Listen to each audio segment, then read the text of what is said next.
so much, everyone, for staying with us. Some of the stories that we're also tracking for you right now. The Department of State Services, DSS, has responded. There was a court ruling today that is asking the DSS to charge and arraign Mr. Emefiele, the suspended CBN governor, in 7 days to charge him or release him if he's within the next 7 days. But the DSS is in sequel to an Abuja High Court order of the 13th July 2023, which is today. The DSS said it can confirm that Mr. Emefiele has been charged to court in compliance with the order. You'll be getting the details right here on Channels Television at the top of the hour.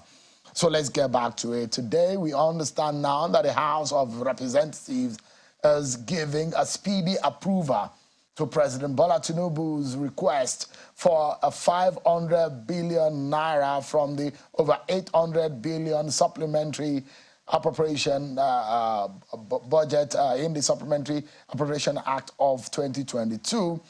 Also, the president has also sent a request to the Senate requesting the approval of $800 million loan from the World Bank. Let me give you a breakdown of what that loan is all about. Take a look at what it is. Now, the loan is going to be sourced from the World Bank. It's the amount is $800 million, and the presidency has said, well, this is being on the table. The FEC meeting approval date was also attached to the letter sent to the Senate. And that money is going to be disbursed as part of the social safety net measures of the country. And that money will be bringing you a breakdown on how the other parts of it is going to be disbursed right here on the program. Let me bring our next guest on the program. He's an economist, Mr. Johnson Chukwu, who joins us virtually from Lagos. Thank you so much, Mr. Chukwu, for joining us tonight. Give us an understanding. First and foremost, the story that is coming in now that the president declared a state of emergency on food security in the land, economic, in the area of economy. What does this mean? Thank you, Shane, for having me. What it does mean is that the president will now have extrajudicial powers to intervene as it relates to food production, food distribution, food prices, food availability to households. That's the power of emergency when the president declares emergency on any subject issue. But for me, the key thing is that we need to look at the root cause of the food insecurity we have in the country. It's not because we don't have arable land, not that we don't have fertile land, not that we are suffering from any drought. It's principally because we are suffering from insecurity, particularly around the major food base of the country, the northeast, the northwest, and north central. If the president wants to effectively fight food insecurity, he needs to fight the insurgency in northeast, that is Boko Haram. He needs to fight the bandits in the northwest, and he needs to fight the header settler conflicts in the north central. Once we bring these regions of the country back into peaceful conditions, I believe we should have no problem with food production and food availability of food. But if you look at it now, when in that statement, when the presidency says that issues of food, water, and essential items shall now be part of the purview of the National Security Council, does it take it away from the Ministry of Agriculture or the Ministry of the Economy? Well, it doesn't necessarily take it away from those ministries. It's just that the president can intervene and override any section of the Constitution or any rule of the country as it relates to those areas, food, water resources, and the area that the president declared emergency on. So the supervising ministries might still continue their routine functions. But what this means is that the president has the powers to take over land. The president has powers to declare a region as a region that requests special intervention. The president has powers to demolish anything and create irrigation corridor. So, but the operationalization of this initiative will still go through the ministries. But the key thing is that the emergency gives the president extrajudicial powers. And it's only the president has the powers, he can delegate the minister to carry out the functions of his office based on the powers that he has acquired. Mr. Chukwu, do you think that this is the right direction that we should go? Do you think that some of the things that have been slated, fertilizers to them, Ministry of Water and Agriculture, synergy between them, there are a lot of measures that are being listed by the presidency today. Is that the right action, the line of action to take?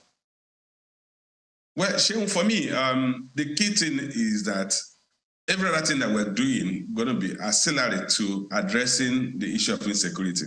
If you recall, in the past couple of years, the central bank has advanced so much of credit expansion to the agricultural sector. Anchor Borrowers Program, Commercial Agricultural Credit Scheme, and what have you. But we've seen the agricultural sector grow at a very suboptimal level.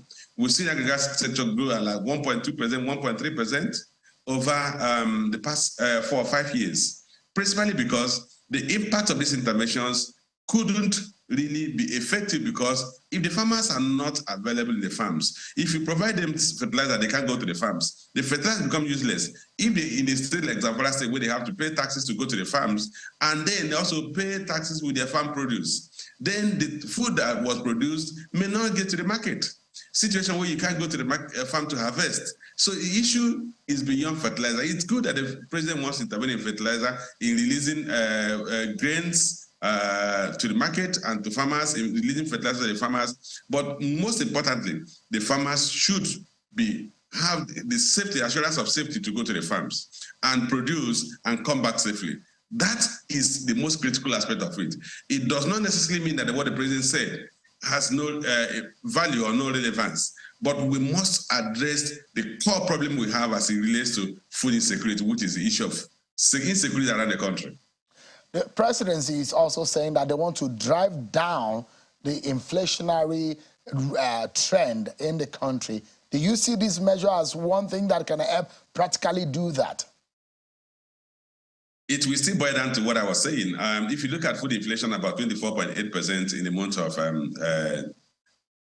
May, June. In the month of June, and principally because we are not able to produce enough food because farmers are not able to go to the farms. So even if you want to drive down food inflation, you must improve production. Remember, the key thing about inflation is that you're talking of when the demand for a product is higher than the supply, the price will go up. If the supply outstrips demand, prices will go down. If we produce more food, like what happens during the harvest season, when, because we don't have storage facilities, so much of the harvest is the market, you see prices of most stable food in Nigeria drop during the harvest season. But we're not seeing that in recent past, because we're not even producing enough to flood the market even in the harvest seasons. So let's address the core problem we have, issue of insecurity. And I believe anybody who's at the helm of affairs of the country must recognize this and must fight it. And once we address that, and I don't think it's something that is insurmountable. When Nigeria wasn't like this before. We've seen insecurity first. It initially started at somewhere in Borno State, and it has spread all over the country. We need to address that. That's the only way you can fight inflation. Once we are able to bring down food inflation, you're going to begin to see a moderation in all item inflation. Even the last month, the month of May, we saw core inflation decline, but food inflation went up. So if we begin to see food inflation in lower regions, in single digits, we should have lower level of inflation. But I don't think it's something by releasing the grains in the silos or releasing fertilizer to the farmers who can't go to the farm that you're able to deal with it. Now, I just hope that apart from some of the physical measures, effect or causative factors on the cost for food inflation, the flooding that happened, and I know of a farm that had his farm messed up in part of Benue and Nasarawa, part of FCT, and they lost billions of naira in that flooding. You remember the major flooding that happened a few years ago. Another one happened a few months ago. Whether or not we have learned our lessons, the rains are falling, dropping, and whether or not there is any national policy to avoid this kind of disaster in the future, whether there's any succor for some of these big companies that are into agriculture and farming. I don't know if there are those kind of things, because these are supposed to be the low-hanging fruit, isn't it? Because these are the guys who are producing in massive numbers. Yeah, unfortunately, we don't seem to have a national response to the flooding we've had in a couple of years. You talk of the flooding of last year and the flooding of a couple of years back. You see, the problem that is leading to this flooding is because the major arteries, tributaries of River Niger and River Benue have been blocked. So what we need to do is that we need to get the government, and I know that this contract has been given time and time again. We need to dredge the River Niger, we need to dredge the River Benue, and dredge them up to the sea, to Bayelsa. And if we do that, we're going to have a free flowing of flood water through the tributaries into the major rivers of River Benue, which flushes into River Niger, and then down to the Atlantic Ocean. Right. But because if you go to a place like Onitsha, you will see that almost part of River Niger are a place you can almost step on. So when there is flood, when there's heavy rain, it flows into the tributaries and then flows into the towns and villages and destroys farm products. Right. But once we dredge, we will address this on a permanent basis. Let me take you to away from the food security to the request of the president. Yesterday, he sent a request to the Senate asking for a $500 billion, nothing strange, away from the 2022 supplementary budget, out of the over $800 billion supplementary in the 2022 budget. That is what the president is asking for. Now, today, we are learning that the president, apart from what President Buhari and the former president had requested the Senate, and it caused a lot of furore. And now the President Tinubu is gone to the Senate. And this is it. Let me break it down for our viewers to see what these $800 million US based on the Tinubu presidency. This is what they said they want to use the $800 million US. The likes of Mr. Femi Falana has argued on this program that you cannot borrow that kind of money. It can only be as a grant based on the bodies of our laws. See what they said they want to use this money for. The amount is $800 million US. The purpose is to scale up the National Social Safety Net program. The source is from the World Bank. The modality is to transfer 8,000 naira per month for 6 months. And the beneficiaries are going to be 12 million poor and low-income households. And I tried to also dig, make a further dig. Now, we have in Nigeria 43 million households, according to the Nigerian Bureau of Statistics. Out of that, the average household size is about 5 persons per family. The highest household is found in Jigawa State, more than 8 persons in that family, averagely, in that family. The lowest is found in Ekiti State, in the south, about 3 persons in the family. Now, the extreme poverty rate in Nigeria, the figures according to the NBS says that about 84 million Nigerians, in fact, there is a projection that it will head to about 91 or 90 million, is surviving below $1.9 per day. The multidimensional poverty rate is 63%, meaning that about 130 million Nigerians are multidimensionally poor. That is a whole lot of issues. But if this presidency says this is what they want to do with the money, from the history of how we've administered the National Social Safety Net program, Mr. Chukwu, is that the right thing to do? Is that the right approach on this World Bank facility? Well, in the first place, the World Bank facility was meant to act as palliative for the impact of subsidy removal. So if that was the primary purpose of the loan, then it is being applied for the purpose which it was meant. So we must recognize that. World Bank granted that loan and said, look, you guys should take out the subsidy and we're ready to support you with $800 million. So in that wise, I think it's been applied for the purpose which it was meant. Whether you can get grants is at the instance of the provider. It is not, it's a disbursement or an advancement made to you that is not repayable, that the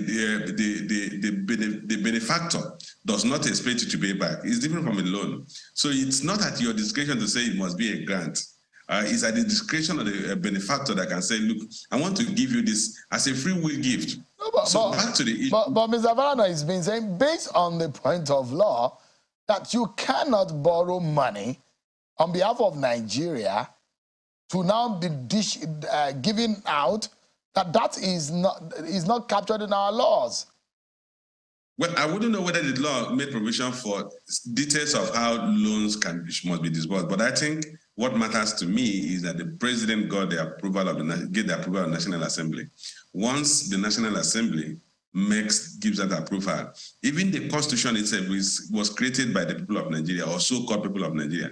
So we're not prisoners to the law. The law is supposed to serve us. We must have that in mind. But that is not to say that, look, the government must continue to borrow for consumption purpose. But if we are talking of intervention to fund the 819 billion supplementary budget, the government does not have the wherewithal to do that. The government must either borrow from international funders or local funding sources. If you look at this year's budget, there's a 3.1 trillion naira budget deficit which the government is supposed to borrow. As at last year, by November, the budget deficit was more than 6 billion naira. So the government does not have money to engage in any major infrastructure associated investment. So it has to borrow. It could have borrowed it from local investors, you and I, and go to the market and say, we're raising bond, we're issuing treasury bills and what have you. But good at it, the World Bank had provided, and I believe it's a concessionary loan. At $800 million, if you use current exchange rate about 750 naira to a dollar, you're talking about 600 billion naira, which will effectively fund about 576 billion that the government wants to earmark for intervention to the most vulnerable. So I don't think we should dwell on the legal issue, because once the National Assembly has approved it, the highest decision-making legal arm of the country approves it. I think we should be is good to go. But you can also ask that there must be a grant. The grant is at the instance of the benefactor and not on the instance of the beneficiary. But the key thing I want us to look at is this: how sustainable? What would be the impact of this intervention? The government wants to disburse 8,000 naira per household. Talking about 12 million households, and it said on average of 5 members per household, we're going to impact on about 60 million people. What that means, in the next 6 months, each of these families will get 48,000 naira. Sheung, tell me, how much can 48,000 naira impact on a household of 5? Will it feed them? Will it pay for transportation costs? I spoke with one of my staff, and he told me that he lives in Nigeria, comes to work in VI, and he says he spends an average of 2,800 naira per day to and fro to come to work on public transport. That's 70,000 naira per month. So what would be the impact of 8,000 naira? And that is not to talk of the amount of he has to pay for the feeding of his family, the school feed of his family, and the rent. So the impact of this, the key thing for me is that we must evolve economic policies that will create a productive economy that people will be gainfully employed. Palliatives, handouts have never solved the country's problem. It is good as an intervention mechanism, but core of issue is develop an economic system that creates employment opportunities that people can income and take care of their families. Mr. Johnson Chukwu, there are so many questions. There are those who will be asking the question about the register, the propriety of the register, how those who are said to be poorest of the poor, how did they get, are they captured in the banking system? Where is the account number? These are so many issues. But thank you so much indeed, Mr. Johnson Chukwu, an economist. Thank you so much indeed for your time tonight. My pleasure. Appreciate it.